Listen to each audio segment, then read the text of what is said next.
the next section that is incredibly important, and that is measure and analyze and track every process that you put in place so that you can go back and tweak where necessary.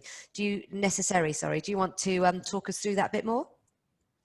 Yeah, so I think we've got to look historically. Sales have been flaky and they've been retrospective. So we've used lagging indicators. How much did we sell last month? Well, that tells us whether we had a good month or not. That has changed, and it's got to change some more. So we've got to move from lagging indicators to leading indicators. What are the things that are going on which tell us what will be happening?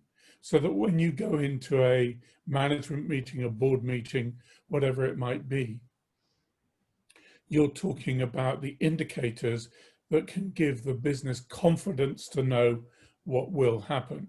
So move from lagging to leading indicators. I'll give some examples of that in a second.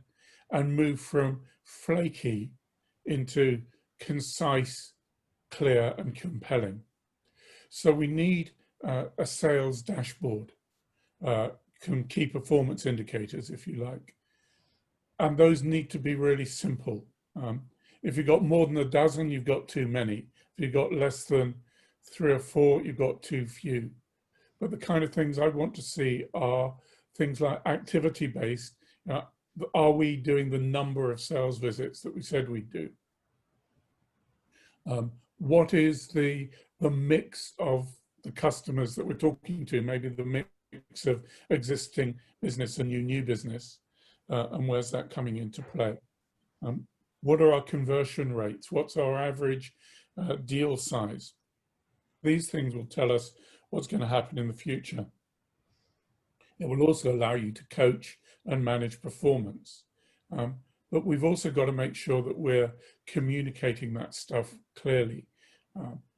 Having multiple Excel spreadsheets that nobody can understand or read and which take hours to put together, move away from that, get real clarity and concision into what we're communicating, and then communicate early and communicate in a way that's relevant to me, whether I'm the salesperson or the CEO.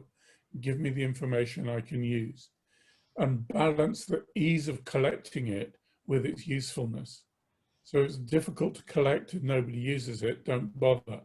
If you can make it easy to collect and it's really useful, that's what to focus on. So there are a number of tools out there that you can use both to drive process, but also that provide the management information, the measurement and analytics needed to tweak the process, some of which we are very well aware of, aren't we, Richard? Yes, absolutely. I think there are some really good app-based tools that allow you to gather information and make information very quickly available. I'm going to drop into commercial mode and declare an interest. So one of the businesses that we bought earlier this year in the middle of lockdown was a business called iSnapshot, which allows you to gather that data. Incidentally, and I'll reference it later, it also just got some data on this, but in the first 6 months of using this kind of tool, on average, businesses increase the number of recorded calls at 208%. So you can use it to get the activity levels up.